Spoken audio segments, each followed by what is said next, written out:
रोशन एक दिन अपने पिता से लड़ाई करके गुस्से में घर से बाहर बड़बड़ाता हुआ निकला और बस स्टैंड के तरफ जाने लगा। वह मन ही मन में बोल रहा था कि पता नहीं कितने पैसे छुपा के रखे हैं, लेकिन मेरे लिए एक बाइक नहीं खरीद सकते। मैं यहाँ से चला जाऊंगा और तब तक नहीं आऊंगा जब तक अपने पैसों से बाइक नहीं खरीद लेता।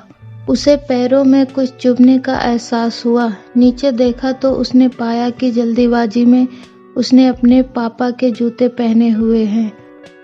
उस जूते में कील उभरी हुई थी जो बार बार उसके पैरों में घाव किए जा रही थी। लेकिन उस समय गुस्सा इतना ज्यादा था, इसलिए वह आगे बढ़ता चला गया। फिर उसे याद आया कि वह पापा का पर्स भी साथ लेकर आ गया है।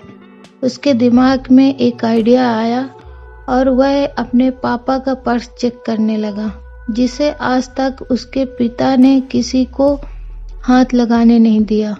जब उसने अपने पापा के पुराने पर्स को खोला तो उसमें पैसे तो नहीं निकले, लेकिन पैसों की जगह एक डायरी रखी हुई थी। उसने सोचा कि यहाँ पर खजाना छुपा होगा। जरूर इस डायरी में लिखा होगा कि किससे कितने पैसे लेने हैं और पिताजी ने किसको कितने पैसे दिए हैं। लेकिन वह गलत था। जब उसने डायरी खोली, पहले पन्ने पर जो लिखा था वह थोड़ा अजीब था। डायरी के पहले पन्ने पर जो लिखा था उसे पढ़ने के बाद उसके चेहरे के हाव भाव गायब हो चुके थे, क्योंकि डायरी में कुछ वैसा नहीं लिखा था जिसकी उसने उम्मीद की थी। डायरी में पैसों का हिसाब लिखा हुआ था जो अलग अलग कामों के लिए अलग अलग लोगों से उधार लिए गए थे। उस सूची में कंप्यूटर के लिए पैसे लिखे हुए थे जो इस प्रकार था: 75,000 बेटे के कंप्यूटर के लिए। ये वही कंप्यूटर था जो वो आज तक इस्तेमाल करते आ रहा था, लेकिन उस बेटे को ये नहीं पता था कि ये कंप्यूटर खरीदने के लिए पैसे कहाँ से आए थे। उस डायरी में कैमरे का भी हिसाब था। उस बेटे को याद था जब उसने पहली बार कैमरे के लिए जिद की थी, उसके पिता ने ठीक 2 हफ्ते बाद उसके जन्म दिवस पर उसको दिया था, जिसे देखकर वह बहुत खुश हुआ था और उससे ज्यादा कोई और खुश था तो उसके पिता थे। अब उसके बेटे का गुस्सा एकदम गायब हो चुका था। जब उसके बेटे ने दूसरा पन्ना पलटा तो उसमें कुछ इच्छा लिखी हुई थी। पहली इच्छा जो थी वह अच्छे जूते पहनना। ये बात उसके बेटे को कुछ समझ नहीं आई। उसके पैर सड़क पर एक गड्ढे में जा पड़ा जिसमें पानी भरा था, जिससे बेटे के पैर गीले हो गए। उसने जूते को पलट कर देखा तो जूता नीचे से फटा हुआ था। यह देखकर उसे डायरी में लिखी हुई बात समझ आ गई।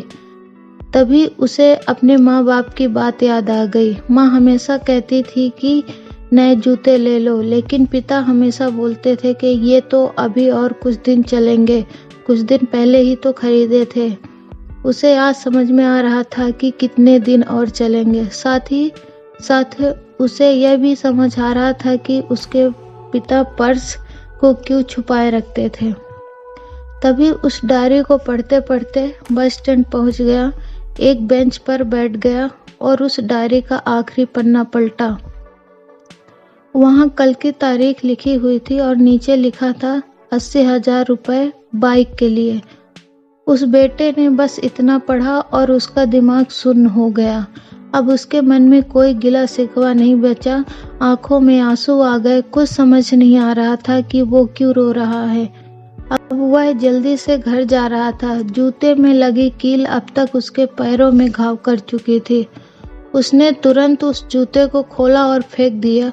वह अब नंगे पैर ही दौड़े जा रहा था और घर पहुंचा, लेकिन उसके पिता उसे घर पर नहीं मिले।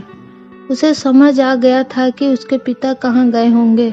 वह सीधा बाजार की ओर भागा और पता नहीं उसमें इतनी ताकत कहाँ से आ गई कि वह भागते हुए थक नहीं रहा था। वह उस बाइक की दुकान पर पहुंचा। उसके पिता वहीं थे। उसने अपने पिता को दौड़कर गले लगा लिया। उसके आंखों से आंसू रुकने का नाम नहीं ले रहे थे। उसके पिता समझ नहीं पा रहे थे कि क्या हो रहा है। उसने पिता से कहा कि पापा मुझे मोटर बाइक नहीं चाहिए, आप अपने लिए जूते ले लीजिए। अब आज से मैं कुछ भी करूँगा वो अपने दम पर करूँगा, अपने मेहनत से करूँगा। दोस्तों, इस कहानी से हमें क्या सीख मिलती है? दोस्तों, हमेशा अपने माता पिता का आदर करें, और वो भी यदि किसी चीज़ के लिए मना करे तो आप उनकी मजबूरी को समझिए। यदि आपको ये कहानी अच्छी लगी हो तो वीडियो को लाइक करें और चैनल को सब्सक्राइब करें। Thank you.